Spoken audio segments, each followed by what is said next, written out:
Bonjour tout le monde. Pour vous présenter aujourd'hui, on va travailler avec ForScan.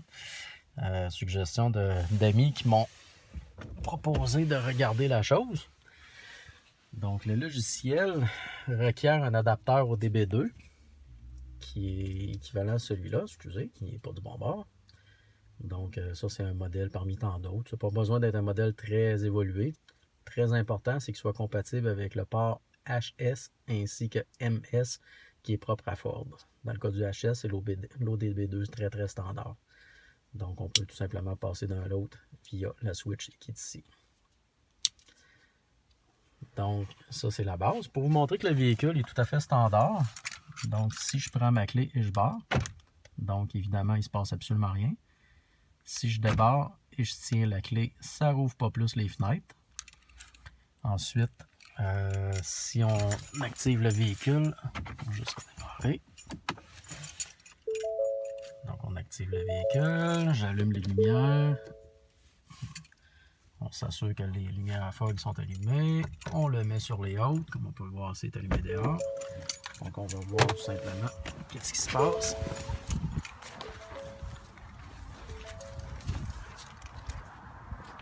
Donc les lumières sont allumées, mais les fogs sont éteintes. Donc le mode BEP n'étant pas actif.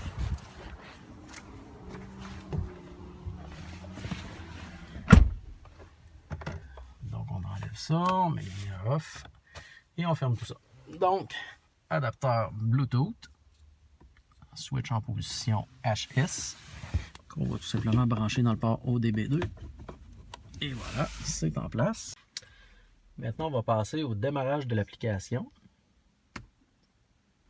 Donc, on cherche l'application. Très important pour les gens qui ont Windows 10 comme moi.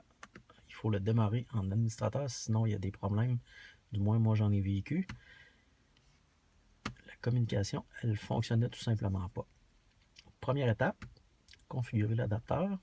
Donc, on va aller dans Paramètres ici, juste ici, ainsi que dans Connexion plus haut.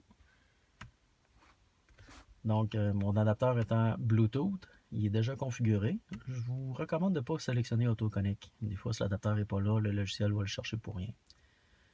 Donc, sélectionnez le bon adapteur, tout simplement. Étant donné que j'en ai deux, j'ai sélectionné le deuxième, vu que c'est le bon adapteur. Si vous avez la Switch comme moi, il faut sélectionner le mode avec la Switch. Les autres modèles, c'est différent, il faut voir, c'est du cas par cas. Avec la Switch aussi, on va partager le port MS qui est vraiment pour Ford, avec le port HS qui est le port ODB2 standard. Donc c'est ce que j'ai sélectionné, les autres options étant pas vraiment utilisées pour ça. Donc on va aller se connecter. Présentement, j'ai aucun profil, comme vous pouvez voir. Donc on va détecter le véhicule au complet. On va aller cliquer sur Connect to Device.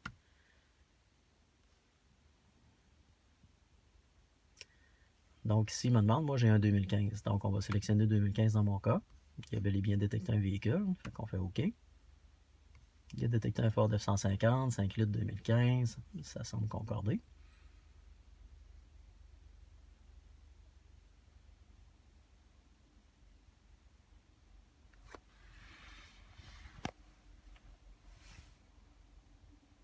Donc présentement, le logiciel est en train de scanner tous les modules qui sont accessibles via le port ODB2 standard, qui est le port HS.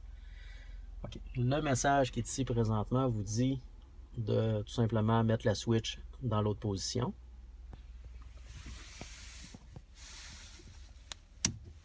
Donc on vient de la passer à gauche, ce qui me concerne. Et on continue.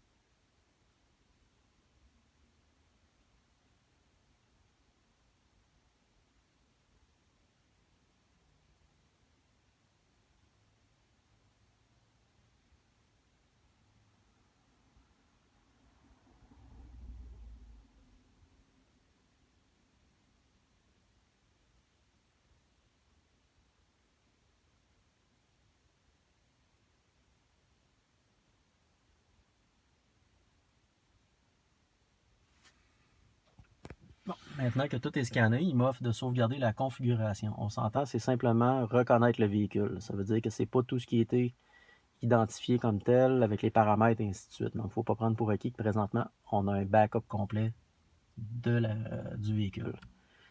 Donc, on va faire Yes, tout simplement. Si je vais dans Profil maintenant, j'ai un profil, comme vous pouvez voir. Si vous voulez voir, les DTC, c'est Diagnostic Trouble Code, ou du moins quelque chose qui ressemble à ça. Donc ici, on peut voir les FCIM a présentement des codes. Tout le reste, PCSCM, il y en a aussi. SCCM, il y en a aussi. Bon, dans le cas présentement, c'est des messages qui semblent être, disons, sans grandes conséquences. Étant donné que tout ça semble fonctionner. Par la suite, on a ici le dashboard qu'on peut configurer. Donc, exemple, si le dashboard, je vais le mettre en fonction ici. Donc là, il me demande de repasser la switch en mode HS. Donc, c'est pour retourner en ODB2 standard. Donc, on repasse la fameuse switch de l'autre côté tel que demandé par le logiciel. Et voilà. Donc, présentement, c'est ce qui se passe. On voit ici le voltage de la batterie. Je vous le dis tout de suite, le logiciel, pour une raison sombre et mystérieuse, dans mon cas, semble toujours lire 1 volt de moins que ce qui est affiché ici. Donc, j'ai pas le choix de démarrer le véhicule pour être en mesure de programmer. Vous allez voir un petit peu plus loin pourquoi, je vais vous montrer. Donc, la première chose à faire, c'est définitivement d'aller faire des backups de chacun des items marqués As Built. Donc, si on regarde ici, il y en a un paquet. Si je prends le premier qui est le APIM, donc ici présentement, j'ai le module qui est disponible. Pour rentrer dans le bloc de programmation, je dois aller sélectionner en haut ici, ainsi qu'après ça, appuyer sur Run Service Procedure. Donc, on va l'activer. Ce dernier me dit, bon, ceci est dangereux, etc., etc., etc. Veuillez en tenir compte. Effectivement, on peut faire des gaffes. Donc, on va faire OK dans le cas présent. Voyez-vous, 11.6, 11.1 volts actuel. On avait 12.2 tantôt. Ça va probablement baisser un petit peu. Donc, on va être obligé de démarrer le véhicule pour être capable de faire fonctionner tout ça. Donc, il refuse de programmer. C'est une sécurité, ce qui est très bien. Par contre, malheureusement, elle ne fonctionne pas très bien. Donc, on démarre le véhicule. On va refaire l'exercice.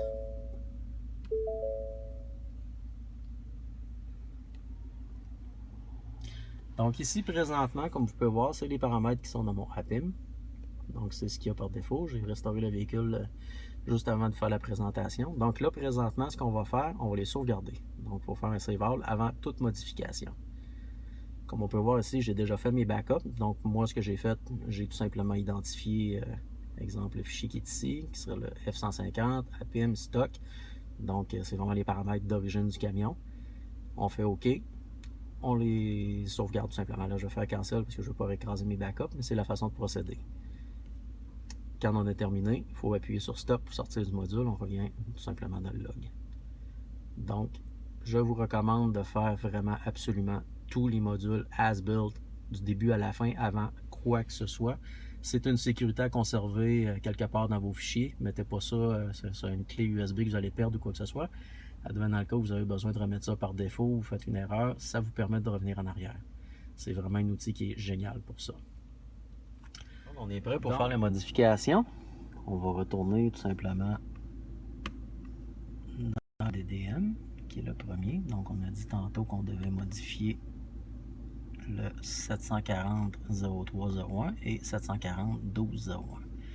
Donc on va tout simplement les charger en tenant compte toujours du message.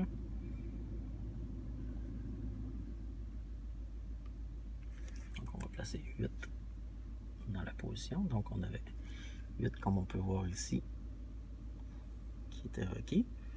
Ensuite 740.12.01 12.01 qui est ici. Lui, il faut mettre le F au début. Donc 740.12.01 avec le F comme le première position. Toujours utiliser write all. Pourquoi? Parce que si vous avez plus qu'un paramètre de modifier, pour une raison que je m'explique mal, il écrit pas tout.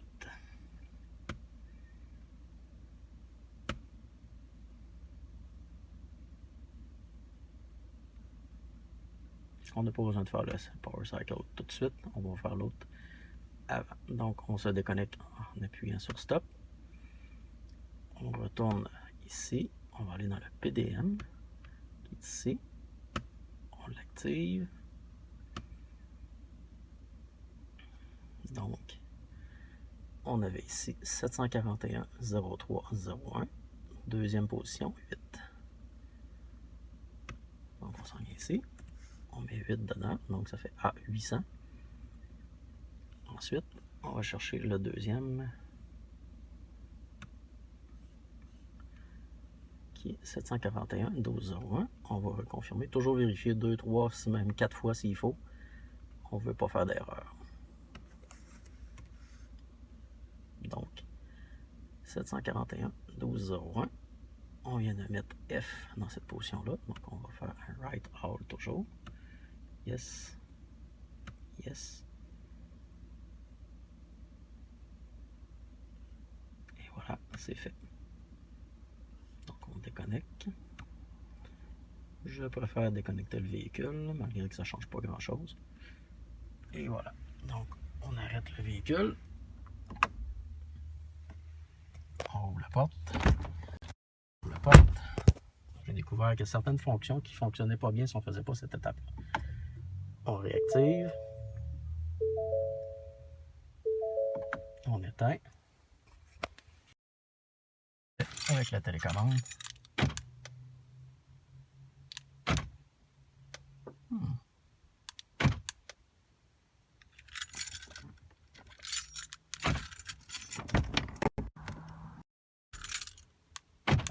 Ah, je n'avais pas ouvert la porte, comme je vous mentionnais.